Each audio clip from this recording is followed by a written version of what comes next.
point, she's 81. So it's just really just quality of life. Yeah. And so that's my great. What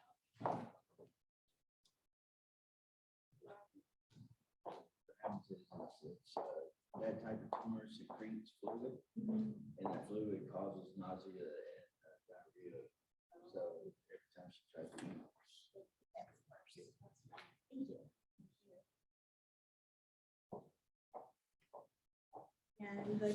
And from what I heard and the experiences that I've had with, unfortunately, I've had a lot of experience with that. The thing that they dislike is like too sure is what they give them, and eventually they get tired of eating that. It's just I can't eat anything, whatever I eat causes me nausea, or I'm throwing it up. So Yeah, what's she the actually point? has, so we've already done that, she can't have dairy, so it makes it you three would. times worse. So she actually had to stop drinking booze, but they did make a clear. I'm thinking more than just coo at you. Yeah, now they scream. Welcome, everyone. This is the session of the Undergraduate Research Conference. For this panel, we will pause between presenters to allow for questions. This is our social science and STEM panel. At this time, please raise your hand and wait to be called on. During questions, if you are watching via live stream, please use the chat feature or raise your hand in the meeting and unmute yourself to talk. Each participant will have 15 to 20 minutes to present their work, with about 10 minutes for questions in between. Presenters, I will give you a sign that you have reached the 10-minute mark by holding up my hands. This is a combined panel of social sciences and STEM research. Our first presenter in the social sciences is Benjamin Little, and his presentation is titled Impact of the Personal Responsibility and Work Opportunity Reconciliation Act on Family Functions.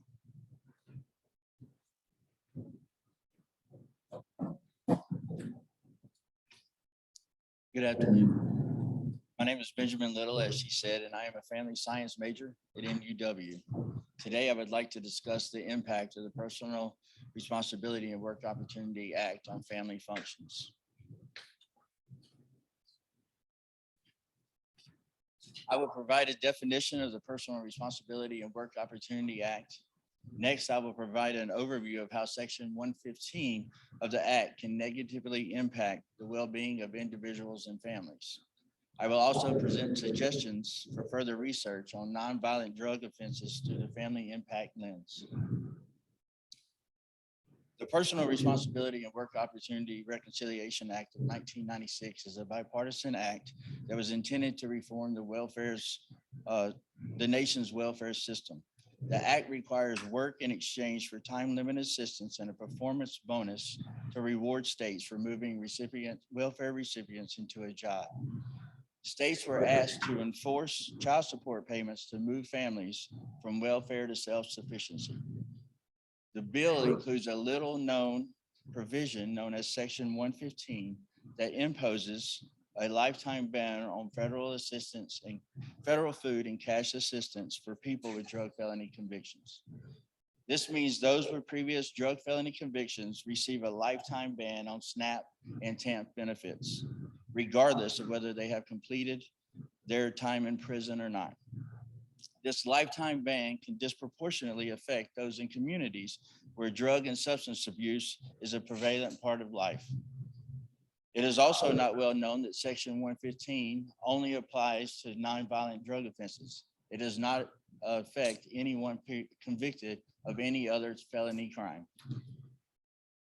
It is speculated that due to the war on drugs during the 1990s, policymakers sought to reduce welfare assistance for individuals with histories of drug activity. At that time, a policy such as this was embraced as communities viewed these efforts as an investment of public resources to achieve societal goals. By policymakers seeking to reduce drug-related criminal activity, they imposed these policies without consideration of long-term effects of this policy on communities experiencing poverty and higher crime rates related to drugs. Parole affects both individuals and families, as families are expected to fulfill specific functions in our society. The effects of a policy on a family can be more substantial for someone who has been convicted of a nonviolent drug offense. Section 115 could restrict a parent from seeking and obtaining social welfare programs such as TAMP and SNAP. A parent's ability to support their family through gainful employment is impacted not only by the drug conviction itself, but also the lifetime ban due to Section 115. Most parents want to provide for their children, and Section 115 may harm the reintegration of the family due to limited economic opportunities for those who have been incarcerated due to nonviolent drug offenses. Incarceration has also been shown to strain couple relationships.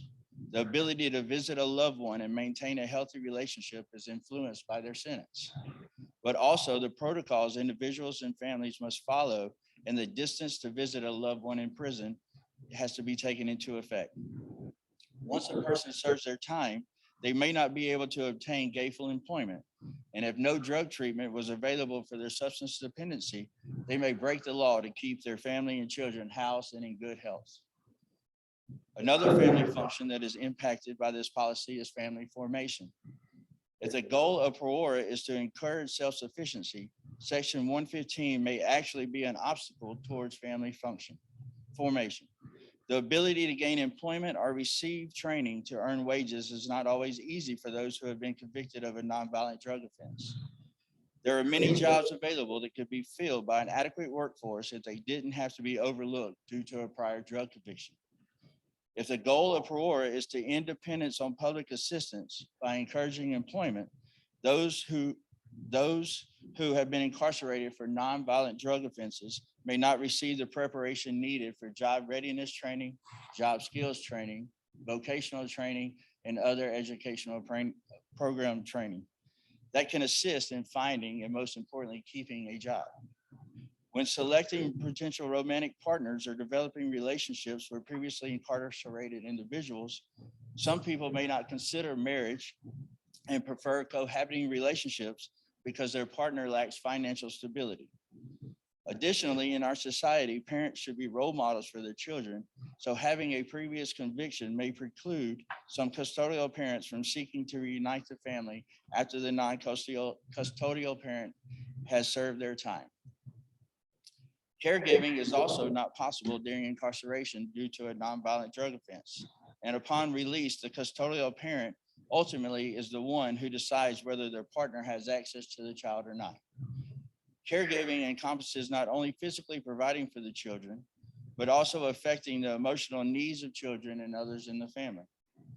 When SNAP or TAMP benefits are denied due to a previous nonviolent drug offense, the ability to care is impacted by their own self-worth of the individual. Can a person be an effective caregiver when they do not feel worthy or capable of providing for the needs of others? Individuals and families benefit from the federally funded programs such as SNAP and TAMP. These programs are intended to aid those who are experiencing need. SNAP provides monthly benefits that help low-income households buy the food they need for good nutrition and health. The SNAP program was designed to address the public health concerns caused by food insecurity and poor nutrition.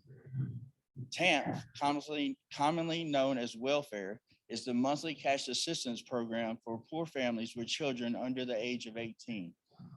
TAMP benefits are made for children and their needy caretaker relatives who do not have enough income or resources to meet their everyday needs by state program standards. Currently, nonviolent drug offenders account for 46% of the Federal Bureau of Inmate population. There are over 67,000 nonviolent drug offenders serving time in the federal prison system. When a policy prevents access to basic needs, it is difficult for people with drug convictions to get back on their feet. Each year, approximately 700,000 individuals return home from state prisons in the United States, and an additional 9 million people return home from jail, your local jails in the communities. More than 10% of these people coming in and out of our prisons and jails are homeless in the months preceding and following their incarceration. Formerly incarcerated people are unemployed at a rate of over 27%. This is higher than any US total in any historical period of time, including the Great Depression. Unemployment is the highest in the first 2 years of release from prison, and it is strongly associated with food insecurity. The lack of accessibility to much needed programs can also prompt them to repeat their previous mistakes. Nationally, 76% of all inmates return to jail within 5 years. Mississippi's recidivism rate is even higher at 77%. Section 115 can disproportionately affect some individuals due to structural racism in the criminal system. Due to social injustice in the United States, parole to Section 115 impacts more African Americans than it does any other race. African Americans are more likely to be convicted of drug offenses at much higher rates than whites. African Americans are 10 times as likely to go to prison for a drug conviction. Overall, African Americans are twice as likely to be eligible for government assistance, such as SNAP and TANF. African American households experience food insecurity at a rate of 21.1% compared to the national average of 11.1%. These figures illustrate how Section 115 has had a disproportionate effect on the individuals and families it was intended to help. It isn't just the wages that people earn for work, but homes, investments, and other assets that allow individuals and families to live a comfortable, safer life. More importantly, wealth passed on to the next generation. So people of color are disproportionately affected by policies that deny benefits that are intended to provide their basic needs. While there are differing perspectives when discussing this policy, if nonviolent drug offenders can support their families, children do not have to suffer or go hungry due to no fault of their own. And by being able to provide for their families, the mental and emotional strain would be lifted from the parent. Many substance abuse programs are expensive, and the life of sobriety is not guaranteed. Another area of concern is who is responsible to fund these benefits with the ban lifted. By lifting this ban, there would be many more people eligible to receive these benefits. Policies such as these is already funded by federal and state taxes. Therefore, if the government had to increase the amount of money spent due to an increase of eligible participants, they would be looking to raise taxes to supplement the cost. Therefore, society must make the conscious decision that convicted drug offenders should be eligible to receive these benefits. However, they must also realize that they are accepting a tax increase as well. Currently, 37 states either fully or partially enforce the TANF ban, while 34 states either fully or partially enforce the SNAP ban. Of these states, 25 have modified the ban to allow individuals with felony drug convictions to receive TANF benefits under specific guidelines. However, some policymakers and communities continue to argue that the punishment fits the crime and SNAP and TANF benefits should not be extended to people who violate the law. Yet, research from Harvard University's Olin Center for Law, Economics, and Business in 2017 found recently released felons who are provided full public access, including nutrition services, are less likely to return to prison within a year. So what can we do? With the legalization of marijuana in many states pursuing legal action against pharmaceutical companies due to the opioid epidemic, why are we still following archaic policies? States and federal government can mandate a designated timeframe for reporting criminal history. This would allow people the opportunity to apply for jobs without fear of being rejected due to nonviolent drug offenses. Raising awareness among local officials can also bring about additional resources and funding needed for individuals who need or have received drug or substance abuse treatments.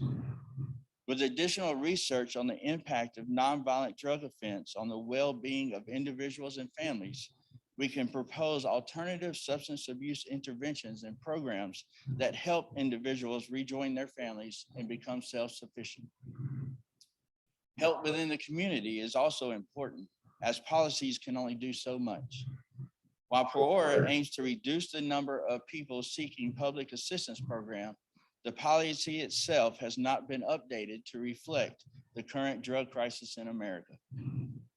The drug problem isn't just found in the urban communities or border cities. Predominantly white and rural communities are also struggling with the opioid epidemic. The substance abuse problem isn't solved by putting people in jail. PRORA in section 115 can be used to highlight the need to further examine incarceration due to substance abuse problems. Communities also need to work together to educate and inform young people of the risk and long-term consequences of substance abuse beyond going to jail. Young people should have safe places to go and role models that are trusted. Community-based family life education programs can help at different levels, but it takes effort from all of us to make a difference. So a final thought. Currently, there is no designated time frame for which a person does not have to report their previous nonviolent felony drug conviction. This means that someone may have been arrested in 2005 for drug possession, yet they still must report it on an application in 2021. The policy mentioned in this paper, PRORA, has no mandated time lapse either. Therefore, the same individual that committed drug possession in 2005 would never be able to receive government assistance. So my question is, when is an individual who has previously been convicted of a nonviolent drug offense no longer suffering from their past mistake? Thank you.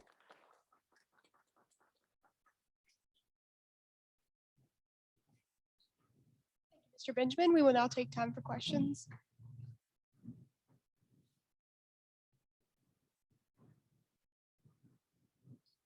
Go ahead.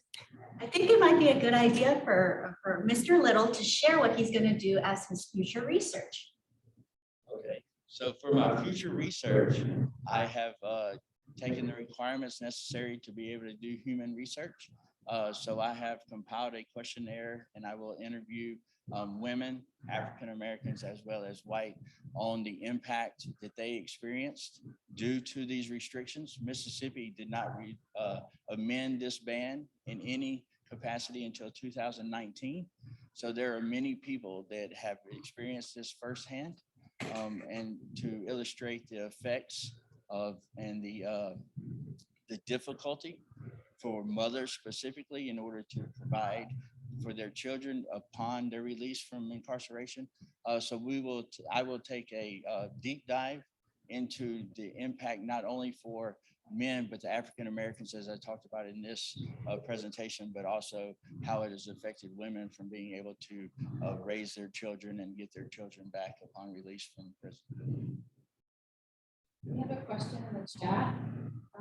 Dr. Crow asks, you focus on families more generally. As a developmentalist, I wonder whether you came across any research identifying the effects of Section 115 on child development in particular, and if so, what does it indicate?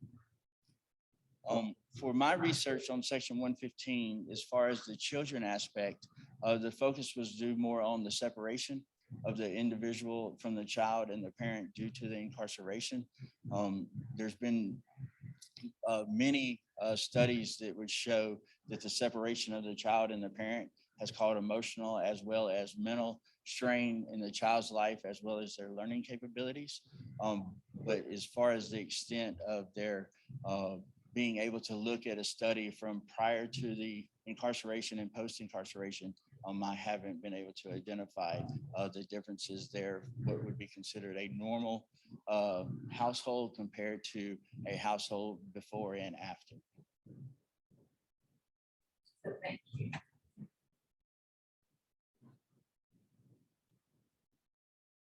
We have another question from chat from Dr. Kim Shaw. In terms of your future research, how will you recruit participants and what methods will you use to try and answer your research questions? Okay, so I actually am a substance abuse counselor at a treatment center in West Point. So I have access to not men in my program, but to outside people in the community that I know have experienced these and through conversations. So those people I ask if they will participate. They sign an informed consent. I have compiled a 8-question questionnaire for them to fill out, and then they come into, we set up an interview afterwards to do clarifying questions for that, as well as some 5 additional follow-up questions to enhance the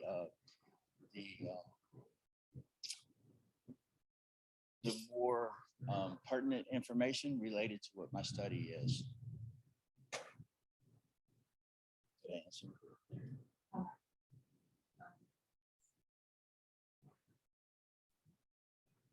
Currently, my future research is going to be comprised of 5 participants, 2 females, 2 African Americans, and 1 white male.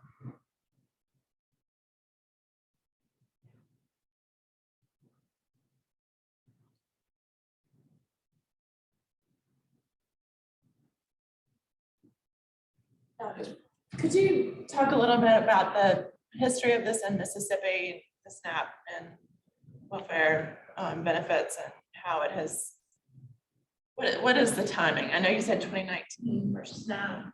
Yes, ma'am, and TAMP. It happened at the same time. Yes, ma'am. The current governor signed it into act to lift the ban.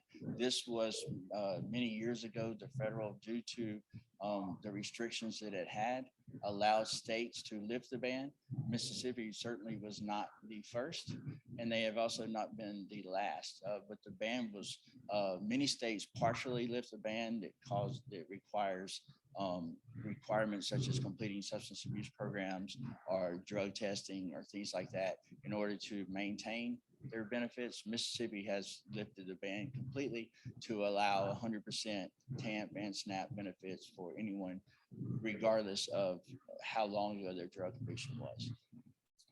There's many states, the most predominant state that has this ban fully impact that still today does not allow, not only for the drug offender themselves, but if you are in a family system living at the same residence, no one in that house can receive any type of government assistance. And that state is West Virginia, which is the prime state that they use for comparison to the effects of the restriction, and compared to the states that kind of have been motivated to lift the ban. Fortunately, Mississippi's did, because as many people may know, may not know, the prison system in Mississippi has a much higher incarceration rate for African Americans. And as I illustrated in this presentation, that African Americans are also more susceptible to the conviction, but not only that, also the need for these government assistance programs due to income and poverty situations in our rural communities, as well as even here inside Columbus. Do you know why Governor Reeves signed this? Was there lobbying or? Yeah, so it wasn't the first effort, but I know that there were state legislators that had pushed this for many sessions. Of course, started with the Democratic representatives in Jackson specifically, and then it kind of manifested over time and over lack of success to where it finally gained momentum and they saw a need. It is striking that it also correlated with all of the efforts that they tried to address the overcrowdedness in the prison system. And then they realized that something had to be done upon their release, or if there's not any way to do this, that they're going to go back. They're going to do whatever they have to provide for themselves and their family. So I think that kind of motivated the momentum to cause this change that Mississippi finally enacted in 2019. It's pro-family. They could argue it as pro-family. Yes, sir. Yeah, I wanted to, since 2019 is a really nice pivot point for Mississippi, some future research to, if you haven't thought in this direction, maybe we keep it on your effort in the future is, I mean, you can, it's a natural experiment. You can do, data collection from previous everything from crime rates to student achievement in school, perhaps even in like, especially crisis counties where there's a large concentration of TANF and SNAP. And then afterward, I mean, we're only 2 years into this, so the effect isn't quite there yet. But if you're still interested in doing this research 5, 10 years from now, you can do a real before and after thing and see how the lifting of the ban could have had some impact. And this would involve data collection from state and county and other indicators, not so much interviews. And just to add, that is great advice, and it's certainly is something that I want to continue to further my research as I continue my academic career after MUW. One thing that I have done, I just have not gotten approval, is I have requested from the Department of Human Services a comparison of the SNAP benefits and the TANF benefits that have been given out prior to 2019 and after, so that I would be able to gauge just what the financial impact was of Mississippi lifting the ban on taxpayers, which is, so it's kind of to see the effect and the cause.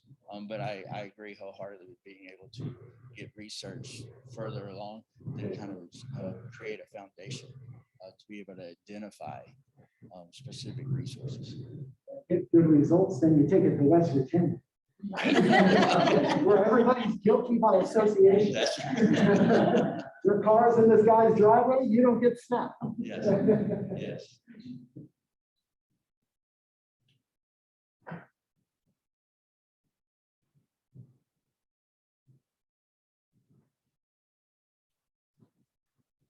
All right, since we have no more questions, we will take just a few minute intermission before our next presenter.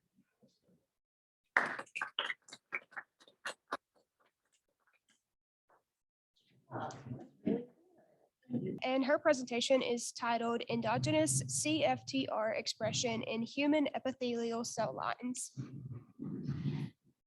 Just a few minutes, we were waiting on a couple of evaluators, so. Sure. We'll begin in just a minute. She'll begin in just a minute.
So you're just pitching.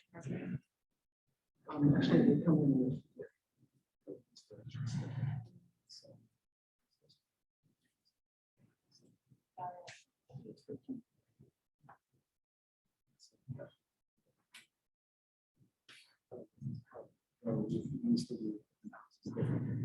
It's just.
Okay, and without further ado, Ms. Zitlali Amaskita with her STEM panel presentation on endogenous CFTR expression in human epithelial cell lines.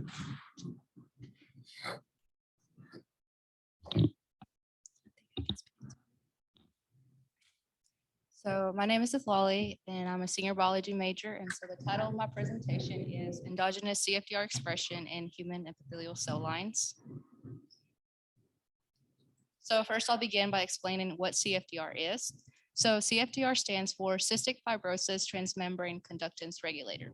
It is actually a large protein that sits on the surface of epithelial cells. Epithelial cells are those that are associated with the respiratory, reproductive, as well as the digestive system. And so this protein actually functions as a channel that transports chloride ion molecules from inside of the cell to outside of the cell. And this function is important because it helps maintain and regulate the balance between salt and water on the surface of these cells. However, there are many mutations that can affect its proper function, and a common mutation that does affect it is known as a delta F508 mutation. And what this mutation does is that it creates a blockage within the protein's channel that then prevents these chloride ion molecules from exiting or leaving the cell. And so because the protein is not functioning normally again, it creates this imbalance of salt and water on the surface of these cells. And there's usually mucus lining that covers these epithelial cells. And when the balance between salt and water is unregulated or thrown off, it then causes this thick mucus, it then causes this mucus to be thick and sticky instead of freely flowing and moving. And so what this thick mucus does, it then leads to many of the symptoms in the disease known as cystic fibrosis. So the mutated CFTR protein causes the disease known as cystic fibrosis, which is a genetic disease. And this disease affects many of the organs associated with the respiratory, digestive, as well as the reproductive system. So it affects many of those organs, and common symptoms of the cystic fibrosis disease include lung infections, difficulty breathing, coughing, and digestive difficulties. And most of these symptoms are associated with that thick mucus that causes as a result. Today, there are treatment or therapies that help CF patients cope with this disease, such as mucolytics, which help break down that thick mucus, as well as enzymes, which are mostly digestive supplements that help CF patients cope with their digestive difficulties. There are also antibiotics that help CF patients with their lung infections. However, this often becomes a vicious cycle of treatment and disease because it's repetitive, and this often leads to organ failure. Unfortunately, though, there is still no cure available for cystic fibrosis or CF. So my goal with working with the CFTR protein is that I want to be able to detect its naturally occurring expression or its endogenous expression, but I also want to detect it in both its healthy state and its mutated state. After I'd have detected the endogenous CFTR expression, I then want to compare with its exogenous expression, which is basically it's not naturally expression, it's more of an overproduced version of it. So in order to do this, I begin by cell culturing. And since I want to detect it both in its healthy and its mutated state, I cultured 2 pancreatic epithelial cell lines, one that contained the healthy CFTR protein and also one that contained the mutated CFTR protein. For my second goal, I also had a lung cell line that contained that CFTR protein that overproduced itself, and it's not the naturally occurring version of it. And I did the cell culture in normal standard or tissue culturing conditions, so 37 degrees Celsius in a humid environment in the presence of 5% carbon dioxide. After all my cells were grown or they were fully confluent, I then began the process of preparing my lysate, or where I would be extracting my proteins from to be able to detect it. And to do this, I go through the process of sonication, which is basically where I break apart these cells that contain all of the proteins, even my CFTR protein in both its states, and it releases them so that I could be able to collect them. After I collected my lysate, I then go through the process of concentrating or purifying this protein sample so that I can even have a greater sample to collect them from. After my protein samples have been collected, I then go through a SDS page, which is basically a gel.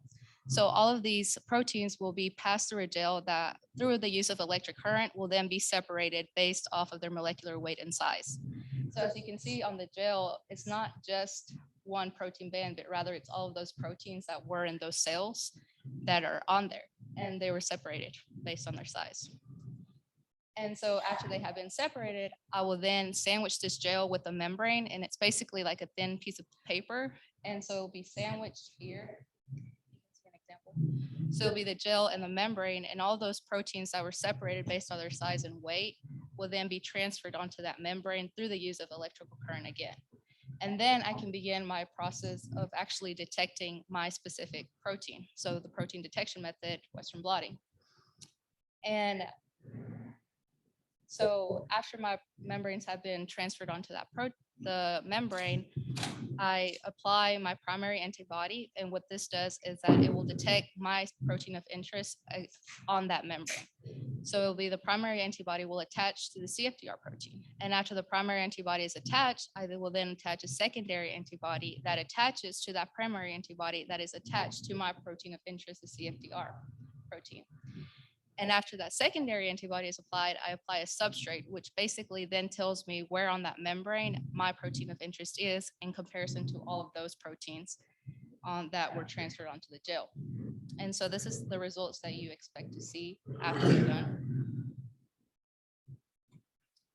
But because I want to be able to detect this protein in both its healthy and its mutated state, there are different bands that represent what state the protein is in the Western blot or in the final image. So for a band A, it's usually an immature CFTR protein, and this protein is still in the ER, or the rough endoplastic reticulum. So it's not been processed to be a fully functioning protein, so it can't serve as a channel. And then you'll have a band C, which also represents an immature CFTR protein, and this protein is usually what we associate with the mutated version of the CFTR protein, so it's also not fully functioning. And then we have a band C, which represents a mature CFTR protein, and this protein is the one that actually serves and can function as a CFTR protein and doesn't lead to this cystic fibrosis overall. And so here are the results of my Western blot or my experiment overall. So here on this lane, you have the molecular weight marker, and what this marker does is it gives us a range on where in that membrane my protein was located. And because you know how much your protein weighs, you can then have a even more accurate estimate of where it's going to be before you even do any of the detection steps. So because I know my protein weighs, the CFTR protein weighs around 130 and 170 kilodaltons, I can cut the membrane even before detecting it. But here is this band here represents a band of 150 kilodaltons, while this band here represents a band of 250 kilodaltons. And on lane 1 and 2, I have those lung cell lines that contain that CFTR protein that was overexpressed. So it's not the naturally occurring expression. It's not the one that I was really detecting, but was going to use to compare it with as a control. And so lane 1 contains a healthy version of the CFTR protein because it's a band C. And then lane 2 contains the mutated version of the CFTR protein, and this is a band B. And you can kind of see a band A below that. But lane 3 and 4 were actually my endogenous expressing cell lines, so the pancreatic cell lines. And lane 3 contains the healthy CFTR protein, which would be here. of band C, while lane 4 is demonstrating the endogenous expression of the mutated CFTR protein in those pancreatic epithelial cell lines. So it can be detected by using this Western blot method now. Before this, though, the only way you could detect the endogenous CFTR protein was through a method known as immunoprecipitation. So it did give the same results as the Western blot, but immunoprecipitation is a more complicated and more costly method than Western blotting, which is more commonly used in biomolecular lab techniques than immunoprecipitation. So this new detection method would help with detecting it now in those cell lines. And it is costly because this method specifically requires large amounts of antibody, which is also really expensive too. So it would serve as that. And so in conclusion, the significance of this project was that it was the first attempt to detect the endogenous CFTR protein expression by Western blotting, which is a common use lab technique. And then this detection method may serve as a new diagnostic tool for the detection of CFTR in CF patients or CF specimen in general.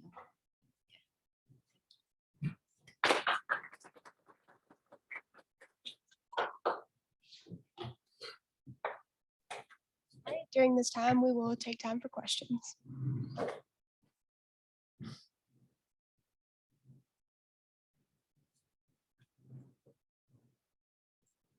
So I have a question, Zeke. So can you talk about how you arrived at this particular goal?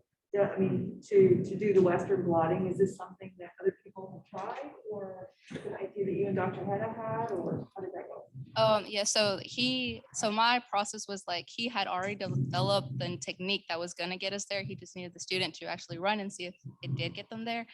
So he had developed this new Western blotting method, which is basically a new mixture of blocking agents, which I didn't go about, but it basically blocking mixture will block any non-specific areas on the membrane that is not a protein, and so will help it. But he created this new blocking mixture, which is a mixture of different blocking agents that have been used. Usually they only use one instead of a mixture of all of them, but this helped. And then also what helped us specifically now detected was we had to use larger amounts of proteins for the endogenous CFTR than those that overexpressed it. And you could see that in the image. That answers your question.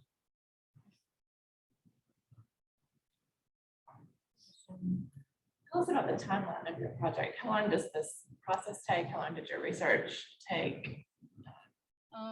So I started working on this research about 1.5 years ago, and usually it takes me 3 to 4 days to just run through one and get some results to be able to see the final Western blot image that you saw. But 3 days usually every week.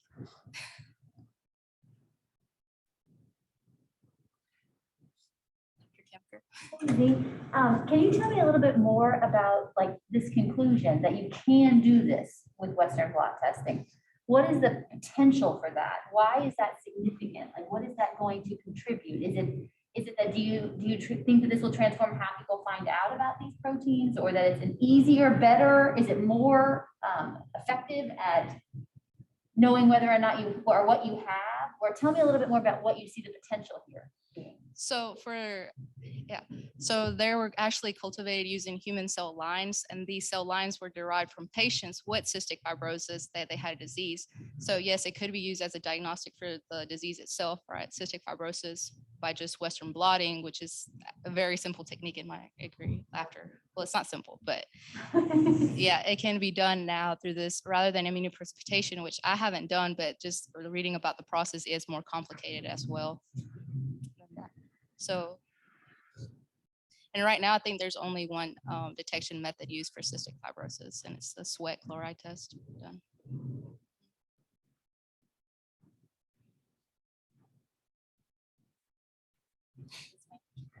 Tell us about the future of what you intend to do with this research, or do you have another idea going forward? What is your future as far as research goes? With this, I will continue with like peptide inhibition, which is basically, I will be seeing that those bands on there, like they are the CFTR protein and not another protein that we didn't know about. But this peptide inhibition will like confirm that those are indeed the CFTR proteins. And it'll just help like clarify more of the results as well. And then there's also research being done with like the RNA or the mRNA of the protein, and we're gonna see how much it did increase, or like comparing it, the endogenous expression with this exogenous expression, but by using mRNA and qT-PCR.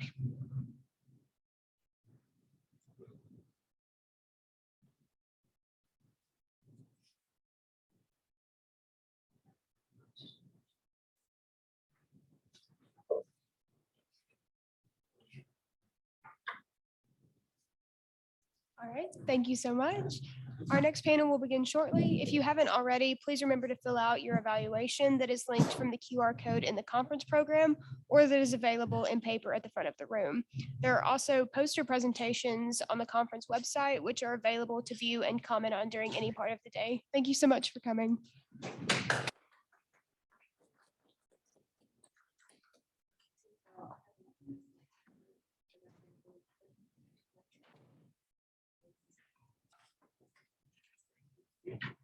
It sounds like the whole.